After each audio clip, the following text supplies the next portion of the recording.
Ibintu bibandanije gukomera cane mu butegetsi bwa CNDD FDD aho ibihangange kuri ubu ngubu ngo vyahagurukiye gukura ku butegetsi Perezida Evariste Ndayishimiye, ariko nanone amakuru ariko aradushikira ni amakuru ahambaye cane aho Reveriyano Ndikuriyo, General Prime Niyongabo abavugwa yuko bagendera mu makanda y'umuhisi Pierre Nkurunziza ndetse n'abandi bose bivugwa yuko bashigikiye ihinduka ry'ubutegetsi, no kuvuga gukura ko Perezida Evariste Ndayishimiye kuri ubu ngubu nibaraba nabi aho kuba kw'irembo ry'ubutegetsi barashobora kwisanga kw'ibohero rya Mpimba.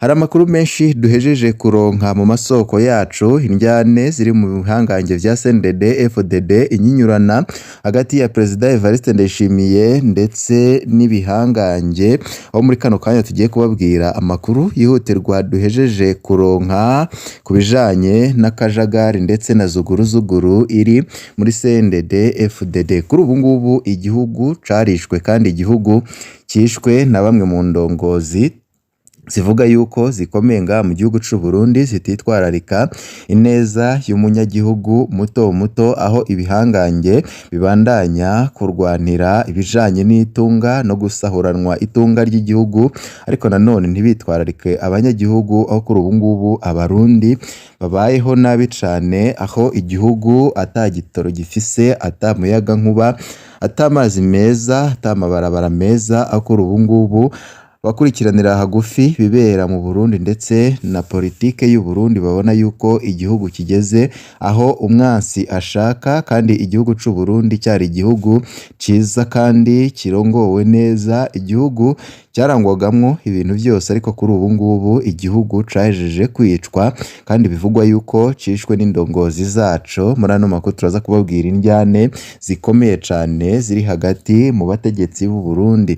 General Prime Niyongabo na General Evariste Ndayishimiye ntago bariko bararabana ryiza. General Prime Niyongabo yabonye yuko intambara ziriko zirabera muri Republika Iharanira Demokarasi ya Kongo ataco ziriko ziramarira u Burundi ndetse n'abarundi muri rusangi, mu gihe nabo bafashaga kurwana no kuvuga FRDC, Wazalendo ndetse na FDLR bagiye barasubira inyuma nabo ubwabo bakarasa abasirikare b'u Burundi, kandi aribo bahora babafasha urugamba. Birateye ubwoba abasirikare ba Kongo ukugene bagiye birukanka cane bagata urugamba, bagata ibikoresho bikomeye cane, maze ingabo z'u Burundi zikagotwa zikaraswa atacamira bagapfanga impene. Ivi vyose vyarateye ubwoba kandi biratera n'ishavu rikomeye cane. Urongoye igisirikare c'u Burundi arabona yuko izi ntambara ataco ziriko ziramarira u Burundi muri rusangi, no mu gihe amafaranga yahora ava muri Kongo atagera mu isanduku ya leta. Kuri ubu ngubu ayo mafaranga akaba yashika ashikira mufuka wa Perezida Evariste Ndayishimiye. Mu ntanga aya mafaranga yagaburwaga n'akarwi gakomeye cane k'ibihangange, ariko kuri ubu ngubu Perezida Evariste Ndayishimiye yaba yarizamuye akavuga yuko atagomba kugabura kumwe nabo yita abagenerali. Kuri ubu ngubu impari zikaba zaratanguye. General Prime Niyongabo arategeka abasirikare bose b'u Burundi bari muri Uvira ndetse no mu bindi bice gutaha bakitahira mu Burundi, kuko babona yuko izo ntambara ataco zigiye kubamarira. Perezida Evariste Ndayishimiye we ategura kuba izo ngabo zatashe zasubira ku rugamba, maze bakabandanya guhangana na M23 bivanye nuko amasezerano Perezida Evariste Ndayishimiye yagiranye na mugenzi w'igihugu ca Kongo yabona yuko agiye kubangamirwa n'uyo mujenerali akomeye nga mu gihugu c'u Burundi amaze imyaka igira 13 arongoye ibiro bikuru vy'igisirikare. Kuri ubu ngubu rero turaza kubabwira byinshi bigezwe ko twarababwiye ibijanye no kugene General Prime Niyongabo yashanywe decret Perezida Evariste Ndayishimiye yarahejeje gusinya yo kumukura mu mabanga, ibintu bikabandanya kumera nabi cane. Muri kano kanya turababwira amakuru mashasha duhejeje kuronka kuri ivyo vyose. Turaza ko no kubabwira inyinyurana riri hagati n'ubundi ya General Neva ndetse n'urongoye umugambwe uri ku butegetsi CNDD FDD Reveriyano Ndikuriyo, aho benshi bariko baravuga yuko ibintu vya Reveriyano Ndikuriyo na Perezida Evariste Ndayishimiye byo byabandanije kunyuka cane kandi bikaba byabaye nabi. Muri ano makuru turaza kubabwira ukugende ngo Reveriyano Ndikuriyo ndetse na Perezida Evariste Ndayishimiye kuri ubu ngubu ari inkuba zibiri ziriko zirasangira ikirere. Ibintu ntago vyoroshe cane. Reveriyano Ndikuriyo ndetse n'abandi bajenero abavugwa yuko ari basamuragwa bose nyine bivugwa yuko batagikunda Perezida Evariste Ndayishimiye. Reveriyano Ndikuriyo yarahejeje kwipanga. Muri ano makuru turaza kubabwira byinshi bikomeye cyane biriko biravugwa ico bikoze ngo hariko harategurwa kudeta yo gukurako ubutegetsi bwa Perezida Evariste Ndayishimiye. Reveriyano Ndikuriyo, General Prime Niyongabo, Gervas Ndirakobuca, Alias Ndakugarika, General Silas Ntigurirwa ndetse n'abandi ba general benshi bakomeye bahejeje kuva kuri Perezida Evariste Ndayishimiye. Kuri ubu ngubu bariko baramugira inama yo gukinjura ku neza, kuko nyine ngo niyanka bazabikora ku neza y'abanyagihugu. Aho muri ubu ngubu Perezida Evariste Ndayishimiye yakomeje kwanka ivyo byose abajenerali bariko baramuhanura yo kurekura ubutegetsi bagaha igihugu uyundi mutegetsi ashobora kugitunganya. Kuri ubu ngubu Reveriyano Ndikuriyo yahejeje kwipanga, ariko none Ndayishimiye yananye yavuze hako arekura ubutegetsi uko bariko barabimubwira we yopfa, nkuko Ndayishimiye n'ubundi azabandanya kubivuga yuko hako atsindwa yapfa. Kuri ubu ngubu rero ibintu birakomeye cyane. Perezida Evariste Ndayishimiye mu gihe yaragize iminsi arategura intambara zikomeye cyane ku gihugu cibanyi cy'u Rwanda. Kuri ubu ngubu amakuru adushikira bivugwa yuko General Prime Niyongabo ndetse n'abandi bategetsi baba bararungitse intumwa zidasanzwe z'abajenero mu gihugu cibanyi cy'u Rwanda kugira ngo bumvikane ukugene bahagarika ibijanye n'intambara ziba ziriko zirategurwa, maze bongere banagure umubano uri hagati y'u Burundi ndetse n'igihugu cibanyi cy'u Rwanda. Mu gihe Perezida Evariste Ndayishimiye yagize iminsi yegeranya abarwanyi ba FDLR, inkorabara zasize zikoze ihonyabwoko mu gihugu cibanyi cy'u Rwanda mu mwaka w'1994, abasirikare b'u Burundi imbonerakure kugira ngo begere umupaka w'u Rwanda n'u Burundi kugira ngo bajye gutera ubutegetsi bwa Kigali babukureho, kuko ivyo vyavuzwe na Perezida Evariste Ndayishimiye ukugene yagiye arabica amarenga igihe yari muri Repubulika Iharanira Demokarasi ya Kongo ariko arayaga n'urwaruka rwaho. Yavuze yuko ashaka gufasha urwaruka rw'u Rwanda kugira ngo bukureko ubutegetsi bwa Kigali. Ico ni icambere cyerekana yuko Perezida Evariste Ndayishimiye amaranye umugambi igihe kinini wo gutera u Rwanda. Ikindi ca kabiri twabahaho nk'akarorero ni ibijanye n'imirwi y'abarwanyi ba FDLR kuri ubu ngubu icuditse cyane na Perezida Evariste Ndayishimiye, aho bivugwa yuko hari intwaro zaguzwe. Izo ntwaro zikagurwa vyitwa yuko ari z'igipolisi cy'u Burundi, ariko nanone zigahabwa FDLR nayo nyine igaha ibihangange harimo umukuru wavyo Perezida Evariste Ndayishimiye inzahabu. Ivyo bihangange bihora vyimba muri Repubulika Iharanira Demokarasi ya Kongo. Ca gatatu twababwira hano nk'akarorero ni ibijanye n'amajambo Perezida Evariste Ndayishimiye yatangaje, aho yatangaza yuko ingabo z'u Burundi azizeye kandi zikomeye. Mu gihe rero zatsindwa Uvira nawe nyine aca mu Kirundo maze agatera igihugu cibanyi cy'u Rwanda. Ayo majambo yose yagiye atavugwa ko rumwe n'impande zombi, aho bamwe n'abandi bahanuye Perezida Evariste Ndayishimiye kuza yiyumvira ico agira ngo avuge mbere yuko agisohora. Ivyo byose bikaba byaragiye biratera ubwoba bamwe n'abandi babona yuko Perezida Evariste Ndayishimiye ashaka kubandanya gutura igihugu mu manga, mu gihe abarundi bibereyeho mu bukene ndetse n'inzara izura inzara, cane cane abanyagihugu bato bato. Kuri ubu ngubu Uburundi busa nkaho bwugaranwe. Perezida Evariste Ndayishimiye ntaco ariko arakora ngo ahindure ibintu, no ugerageje ngo kubikora ko Perezida Evariste Ndayishimiye aramwinubira cane akenda no kumupfunga. Barababwiye bijanye n'agasho koba kariko karategurwa gakomeye cane impande yaho General Arengiyome Bunyoni apfungiwe. Ako gashongo kaba kagira ngo gashikire nk'igindi gihangange, ariko kuri ubu ngubu ibihangange navyo nyine vyajeje guhagarara amagabo, aho vyabwiye Perezida Evariste Ndayishimiye ko yongeye gukuramwo umwe ibintu vyaca biyangara. Vyose reka tugende turabigaruka ko muri no nkuru twabiguteguriye. Niba utarafyonda kuri sabone canke se subscribe fyondako kugira ngo uzurabana natwe mu nkuru n'ibiganiro twama twatambukishije kuri nombonesha kure mukunda muri benshi Shiramatsiko TV. Reka no makuru yacu tuyatangurire ku inyinyurana riri hagati ya Perezida Evariste Ndayishimiye ndetse n'umunyamabanga mukuru umugambwe uri ku butegetsi Reveriyano Ndikuriyo. Inkuba zibiri, Perezida Ndayishimiye na Reveriyano Ndikuriyo barafise ivyo bahuriye ko mu nyifato n'abantu bashira ahabona n'ingoga, ishavu ryabo, temperament primaire.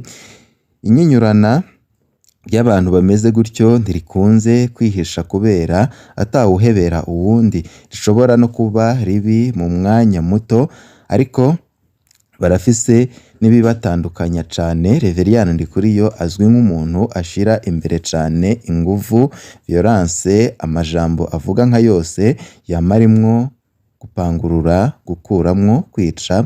Umuti w'ibibazo awumva mu kudadaza no kuheza umukeba. Reveriyani Ndikuriyo akunze kuboneka afise imitsi iranze, ntazi guhisha intumbero afise.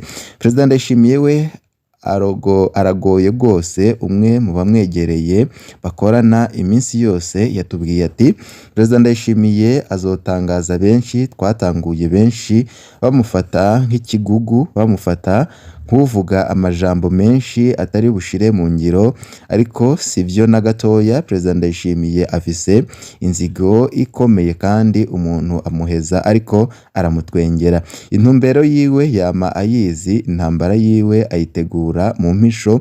Iyo atanguye kuvuga ajandajanda ibintu aba abigeze kure. Nkurunziza yaramwihenze ko ngo ni umuntu azokoresha ivyo ashaka. Ingene vyaheze mwarabibonye. Bunyoni yarazi ko adakekeranya ko atazoteba kwikura ko Ndayishimiye, none urabona iyo ageze burya n'abandi benshi bazotangara.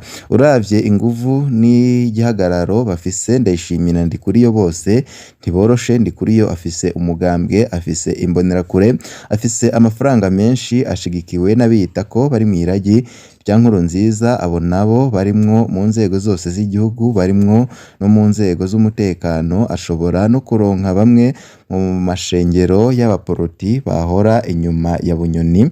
Inyuma ya Ndikuriyo hari umurwi munini w'abagumyabanga bumva ko bahemukiwe na Ndayishimiye, aho kandi hongera ko abaherutse guhombera mw'ihindurwa ry'amanoti. Aba bose boshima ico bakura ko Ndayishimiye, ni ukuvuga ko bashima ico bakura ko Ndayishimiye. Perezida Ndayishimiye nawe muri kino gihe arashigikiwe n'abarundi bato bato, biteze ko hari ivyo ashobora guhindura kuko arahora ahimiriza yuko ibintu bigira ngo bihinduke. Arashigikiwe n'igice kinini c'abasirikare n'abapolisi kubera ingingo zo kubongera umushahara. Niwe afise inguvu z'ubutegetsi. Arashigikiwe na Eklezia Katolika, arashigikiwe kandi n'abategetsi bo mu karere. Ivyo vyose biramuha intambwe nini ku bakeba biwe mu butegetsi. Aho ntawo kwibagira kandi ko abarundi badakunda kwiteranya kufise ubutegetsi. Rugereranya ko benshi botinya gutakaza ibibanza barimwo maze bagahitamwo Ndayishimiye. Kurya vyagenze igihe ca Rajabu na Nkurunziza. Ubwo Reveriyani Ndikuriyo arashoboye kurindira gushika muri 2034. Twarababwiye amakuru ajanye no kugena Reveriyani Ndikuriyo kuri ubu ngubu yahejeje gutegura imigambi ikomeye.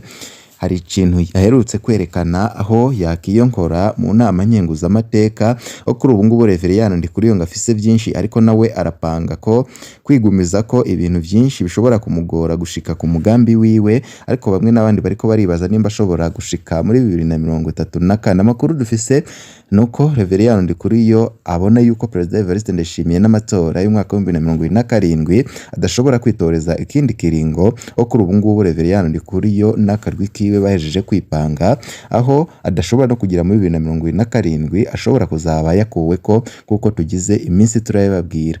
Iki nico kibazo gihambaye Reveriyani Ndikuriyo arimwo kibanza yicayemwo kimutegura kuba umukuru w'igihugu akurikira Ndayishimiye. Nivyo muri kano kanya hagize igishikira Perezida Ndayishimiye. Umukuru w'inama nshingamateka Giras Daniel Ndabirabe niwe yoca arongora igihugu vy'imfata kibanza agaca ategura amatora. Ntakeka ko umunyamabanga mukuru w'umugambi uri ku butegetsi CNDD FDD yoca awuserukira mu matora, gutyo abitwa ko bari mw'iragi rya Nkurunziza bakaba bagarutse ku butegetsi birumvikana ko Reveriyani Ndikuriyo asa n'uwicaye ku irembo ry'ubutegetsi, ariko ikibazo ni imyaka isigaye kugira ngo Evariste Ndayishimiye arangize ibiringo vyiwe. Ese buriya Perezida Evariste Ndayishimiye azabimara? Ibwirizwa shingiro ridahinduwe, Perezida Ndayishimiye ashobora kurongora Uburundi gushika muri 2034, aho ni kure cane. Reveriyani Ndikuriyo nta mahirwe menshi afise yuko azoba akirongoye umugambwe ico gihe inyinyurana rya bene Ndayishimiye ritabayemwo ikindi kintu kidasanzwe. Reveriyani Ndikuriyo biragoye ko azoba umukuru w'igihugu. Kahise katari akakera karerekanye ko umukuru w'umugambwe ari we aneshwa iyo ahanganye n'umukuru w'igihugu, ariko nanone ngo ivyo vyose Reveriyani Ndikuriyo akaba yarabonye ko atategereza ico gihe cose, akavuga yuko Neva agomba kuvako kuko n'abandi banyagihugu babona ivyo yagiye yarakora ngaha mu gihugu c'u Burundi, babonye ko ata byinshi byahinduye, gutyo rero ngo Neva akaba agomba kuvako ubu ngubu, maze igihugu kikahabwa umuntu arashobora kugitunganya. Twarababwiye amakuru menshi y'inyinyurana cya Perezida Evariste Ndayishimiye n'ibihangange, kuri ubu ngubu arageramiwe ariko ararabana ryiza n'urongoye ibiro bikuru by'igisirikare. Hari dekere herutse gushanyurwa mu biro by'umukuru w'igihugu. Iyo dekere yashanywe na General Prime Niyongabo, aho Perezida Evariste Ndayishimiye yashakaga kumukuramwo, ariko nanone bikabandanya kumutaka w'amazi. Abandi ba generale bakamama bavuga yuko mu gihe yakura General Prime Niyongabo ibintu byaca bigenda nabi. Kuri ubu ngubu ibintu bikaba bibandanije kumera nabi. Hari amanama y'umutekano agize iminsi aragirishwa na Perezida Evariste Ndayishimiye, aho yagirishije abajejwe umutekano ndetse n'abasirikare. Kuri ubu ngubu Ndayishimiye afise ubwoba, ariko arabaza ico yoba yarakoze. Ariko nanone intambara ya Perezida Evariste Ndayishimiye na Prime Niyongabo ngo yoba yaratanguye mu gihe Perezida Evariste Ndayishimiye ngo yashora abana b'u Burundi muri Repubulika Iharanira Demokarasi ya Kongo mu kugabura amafaranga n'ibihangange. Perezida Evariste Ndayishimiye agashaka kubima. General Prime Niyongabo akura ingabo muri Kongo. Perezida Evariste Ndayishimiye ategura kuzisubirazayo. Kuri ubu ngubu ibintu bikaba byarakomeye cyane. Gervas Ndirakobuca bigaragara yuko nawe atanezerejwe n'ivyo Perezida Evariste Ndayishimiye akora, kuko agize iminsi arabamaramaza kandi agashaka no kubapfunga. General Silas Ntigurirwa kuri ubu ngubu ahagaze hagati na hagati, ntiwamenya uruhande abogamiye ko, ariko nanone ngo baravye ubugenzi afitanye na Reveriyani Ndikuriyo ndetse na General Prime Niyongabo, bivugwa yuko uwo mugabo nawe nyine yoba yegamiye abashaka impinduka zikomeye cyane ngaha mu gihugu c'u Burundi.